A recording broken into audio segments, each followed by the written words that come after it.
I wanted to send this out as a teaser. Something that I've been thinking about for a while is, I guess, starting up my podcast again. I used to have a regular podcast that was called Sweetman Podcast. It was a conversation with someone. Like someone would come around to the house and I would talk to them about who they were and what they did and why they did it. It was usually with artists, musicians, writers.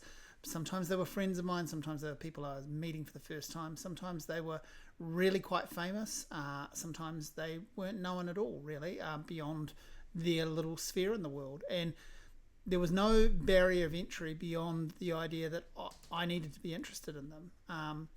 And it was fun, and I did it for a long time. I did it kind of full time for 5 years. There's 300 episodes, or not quite, but nearly 300 episodes in the archive. You can access them from this platform. You can find them on Spotify or where you get podcasts. And look, I loved doing it. It was all audio.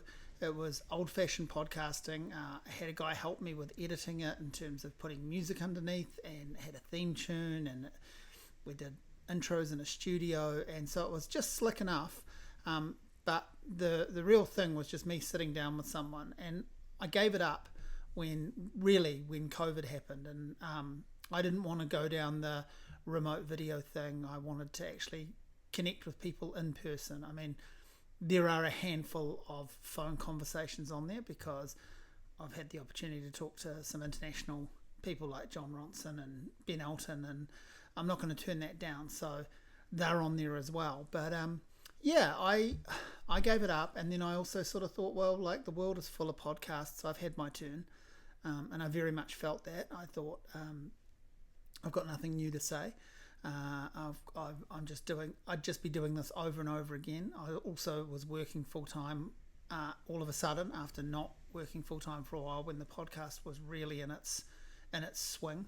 So it became very, very hard. My son was growing up, so he needed more space in the house and wanted to be in various rooms, and wasn't just sort of in daycare or at school. So we got an extra dog. There were all of these reasons to not do it, and the main thing for me was I just couldn't keep up with it, and I was very busy writing. But and it put me off the podcast format for a while. I stopped listening to them. I felt very like I'd done podcasts to death. People would always give, as they continue to do, each other these great suggestions for crime podcasts or interview podcasts, and now YouTube feeds are full of them. And I have started watching video podcasts finally. I sort of resisted them for a while. Anyway, all of that brings me to say I am going to dip the toe back, and I am going to reboot the podcast. So I've been thinking about how I could do this, and I wasn't really that keen on doing video to begin with, because I just think of it as an audio medium. But I'm probably the only one left that thinks that. Almost all podcasts have the option of being video now. What I like the idea of is back to its rawest form, and really unedited. I don't want music underneath and slick ideas. I don't want to cut to things. So I want to try and do this as a one-take conversation. I'm going to record people talking with me in front of this screen, in front of this microphone, just like this, probably with this backdrop in my house more often than not. I mean, I will go and find people and sit in their house with them if that's what they would prefer. I'll always do that. And obviously, if I'm traveling somewhere and someone is in another city and I want to talk to them and they want to talk to me, then that's fine. They don't have to book to come to Wellington. I will go to them, or I will make the thing happen when I'm able to get to them. So, but I do like the idea that for the majority of this, for the majority of the chats, it'll be someone sitting next to me here at this table, or on a chair in a couch in our house, somewhere with a backdrop, and we'll just be talking. What I want to do with it is get people to bring along one item that is very important to them. It can be quite trivial. It could be their 45 of Elf's back to Earth, stuck on Earth. I mean, why would you want that? Well, Elf means quite a lot to me. I might take that to someone else's podcast, but I might take the full LP of High by the Blue Nile. Because why would I do that? Well, my point with this item is I want to see where the conversation goes. So if someone was talking to me about why I'd chosen that over any other album or any other Blue Nile record, I'd be able to talk about how it was initially quite hard for me to find that on vinyl and it meant a lot to get it. Well, why did it mean a lot? Because I started listening to that album when it came out, but many years later, it became one of the albums we played a lot when our son was just born. And it also ended up being like quite a calming record for him to go to sleep. Well, it was a CD then. It became quite a calming album for him to go to sleep.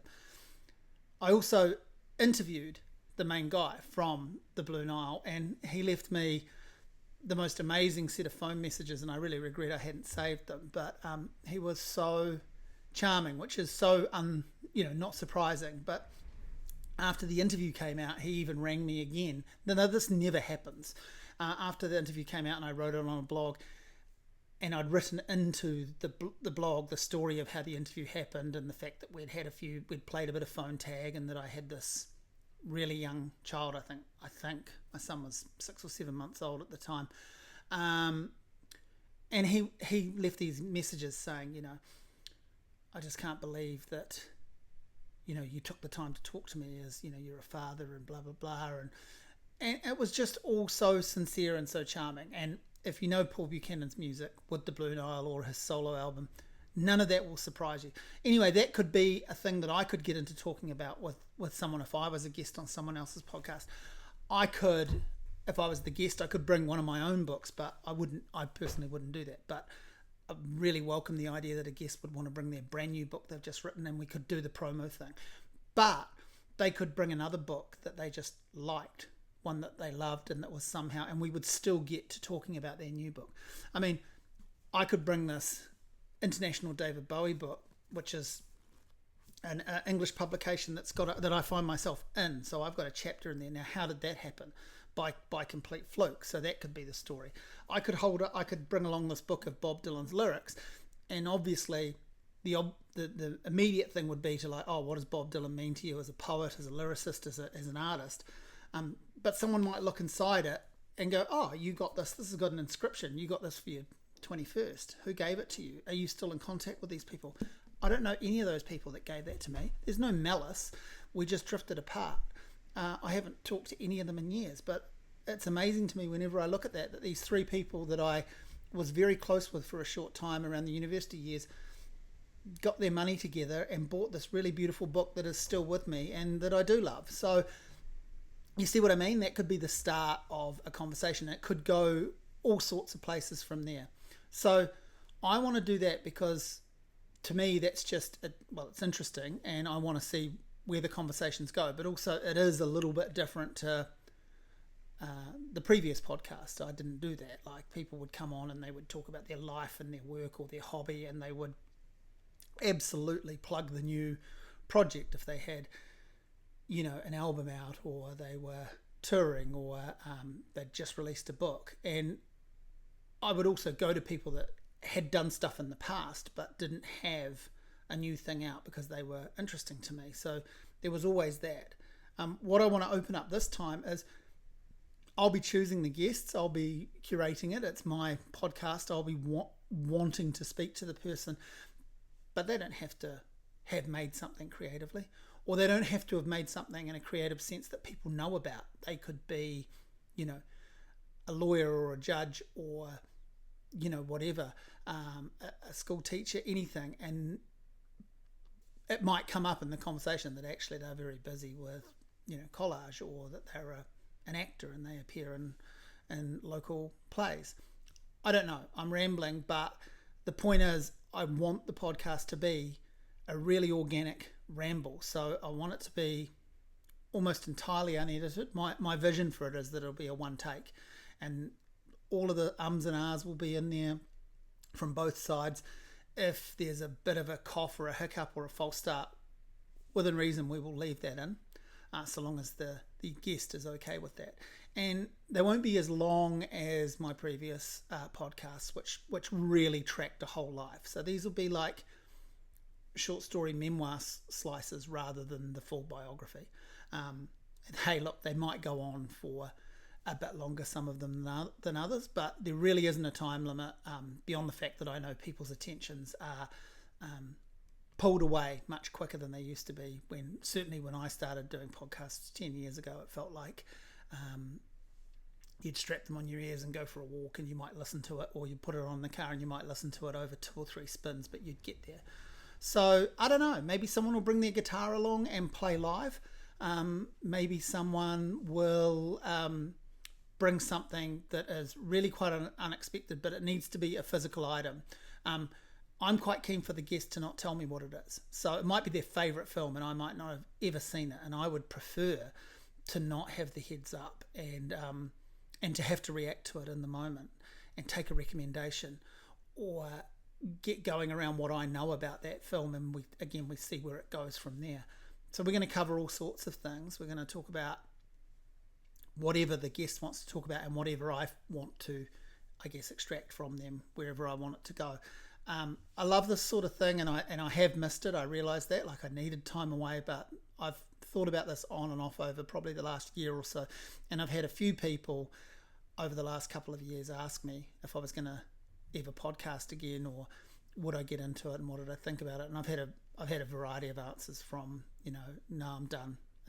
And when I say I had my turn and it's other people's turn, I don't mean I was successful at it. I don't mean that I clocked podcasting at all. I just mean I gave it a go. What else could people bring? Like, I'm wearing this t-shirt that's the band King Missile. So you could bring an item of clothing that you're wearing and talk about it if it means something to you. Like, this means a little bit to me because I met both of these guys. I interviewed them over Skype last year, and then I actually got to meet them when they played here, and I've loved the music forever. Like, it was a mind-blowing experience to me as a teenager hearing King Missile for the first time.